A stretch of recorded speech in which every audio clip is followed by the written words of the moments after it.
বন্ধু হঠাৎ কল দিয়ে বলতেছে, বন্ধু আজকে কলেজে আসলি না যে? আচ্ছা বন্ধু, তোর গার্লফ্রেন্ডের সাথে কি তোর ব্রেকআপ হয়েছে? আমি বললাম আরে না, আসলে ওর শরীর খারাপ তো। ও বললো আজকে কলেজে যাবে না, তাই আমারও ভালো লাগলো না।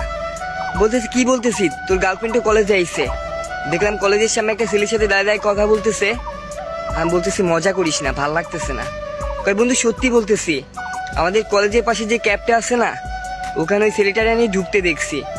আমি বলতেছি ফাজলামি করিস না, ফাজলামির একটা সীমা আছে। কয় বন্ধু সত্যি বলতেছি, বিশ্বাস কর, না হলে তুই সব বন্ধুদের কাছে শোন আমি সত্যি বলতেছি কিনা। আমি বললাম আচ্ছা ঠিক আছে, কলটা রাখতো। বন্ধুর কথা শুনে আমি একটু অবাক হয়ে গেলাম। ও আমাকে নিজেই বললো আমার শরীর অনেক খারাপ, আজকে কলেজে যাব না, তোমার ইচ্ছা হলে যাও, না হলে বাসায় থাকো। ওর কথা শুনে আমিও কলেজে গেলাম। বন্ধু এতগুলা কথা আমারে বলছিল, তার একটা কথা আমার বিশ্বাস হয়নি, কারণ আমার গার্লফ্রেন্ডের প্রতি আমার ভালোবাসা ছিল, বিশ্বাস ছিল। এদিকে আমার গার্লফ্রেন্ডও ভালো করেই জানতো ও যেদিন কলেজ না যায় সেদিন আমিও কলেজ যাই না। তাই বন্ধুরে বলছিলাম দোস্ত তুই কলটা রাখ, আমি গার্লফ্রেন্ডে কল দিয়ে দেখতেছি। বন্ধুর কলটা কেটে গার্লফ্রেন্ডে কল দিলাম, বারবার কল দিচ্ছি, কল ঢুকতেছে না। মাথায় প্রেশার উঠে গেল। একটু সময় নিয়ে আবারও কল দিলাম, তাও ফোন বন্ধ দেখাচ্ছে। তখন থেকে মনে মনে ভাবতে শুরু করলাম, নিজেকে আর কন্ট্রোল করতে পারলাম না। মনে মনে ভাবলাম ও তো ভালো করে জানতো ও কলেজ না গেলে আমিও যাব না, তার জন্য কি এমন করলো? আজকে আমাকে কলেজ যেতে না করলো ও ছেলেটার সাথে কথা বলবে বলে, দেখা করবে বলে। সবকিছু ভেবে চিন্তে নিজেকে অনেক বোরিং ফিল করতেছিলাম।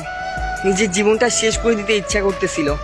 নিজের রুমের মধ্যে চলে গেলাম। যতই তাকে নিয়ে ভাবতেছি ততই মাথায় পেন উঠতেছে। কি করব বুঝতেই পারতেছিলাম না। এক হাতে সিগারেট, নিজে একা রুমে, হাতে একটা ধারান্ত বেলেট, নিজের হাতে পোস্ট মারতেছি, তাও ব্যথা লাগতেছে না। তার কথা ভাবলে জানি কল্পনার মধ্যে নিজেকে শেষ করে দিচ্ছি। ওই অবস্থায় হাত দিয়ে টপ টপ করে রক্ত পড়তেছে, আমি বুঝতেছি, কিন্তু কোনো ব্যথায় অনুভব হচ্ছে না। তারপরে কি হয়েছে আমি নিজেও জানি না। হঠাৎ চোখ খুলছি, দেখি আমি হসপিটালের বেডে। আমার মা আমার পাশে এসে বলতেছে পাগলামির একটা সীমা আছে। সত্যি মেয়েটা অসুস্থ ছিল, ওই দিনও কলেজেই যায়নি। তোর বন্ধুরা তোর সাথে মজা করছে। মেয়েটা টানা 17 দিন তোর পাশে হসপিটালে বেডেই বসে আসছে। বন্ধুরা ভালো করে জানতো আমি তার প্রতি দুর্বল, তার প্রতি অল্পতেই ভেঙে পড়ি। তাই বলে বন্ধুরা এমন করবে কখনো ভাবিনি। সত্যি বলতে বিনা কারণে প্রিয় মানুষটাকে ভুল বুঝলাম। কত কিছুই না ভাবছি তার ব্যাপারে, নিজেকেও শেষ করে দিতে গেছিলাম।